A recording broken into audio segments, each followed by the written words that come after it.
Satu kejadian air pasang besar telah dilaporkan melanda perairan dan kawasan pesisir di negeri Melaka mengakibatkan keadaan tepi pantai yang luar biasa dan menimbulkan kebimbangan dalam kalangan penduduk serta pengunjung.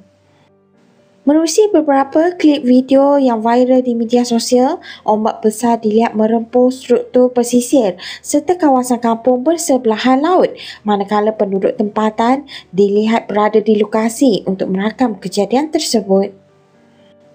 Pihak berkuasa negeri kini sedang memantau keadaan dengan serta-merta. Penduduk dan pengunjung pantai diingatkan agar menghindari kawasan bahaya, mematuhi arahan keselamatan dan tidak mengambil risiko berada terlalu dekat dengan garisan ombak atau air laut yang sedang naik mendadak. Penduduk setempat adalah diminta untuk memastikan barangan berharga dipindahkan ke tempat tinggi, menjauhkan diri dari tebing laut dan struktur yang mungkin terhakis atau runtuh, serta memantau saluran rasmi untuk sebarang perkembangan terkini atau amaran lanjut.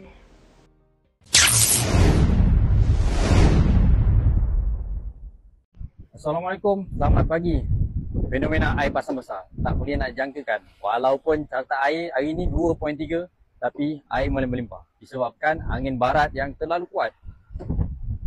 Cuba perhatikan dekat jeti ni, air melimpah-limpah. Walaupun sekarang ni air dah jalan surut. Dengan ombak yang kuat, itu pun ada yang jeti dah runtuh. Ombak terlalu tinggi hari ni. Dengan angin barat yang kuat ni,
Kita dah tarik SWM untuk kerja-kerja pembersihan kita punya laluan jalan raya daripada Kemunting dan Kelabala.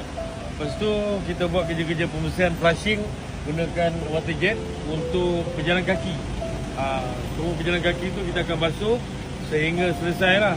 Tapi kita jangkakan kerja-kerja untuk hari ini daripada SWM dan MPAG mungkin sampai petang. Sampai petang ni kan, lepas tu kita kalau anda kata ada perubahan, kita akan datang besok balik untuk kita buat kerja-kerja pembersihan. Pihak Jebrun ambil maklum tentang perkara ni. Terima kasih kerana bersama.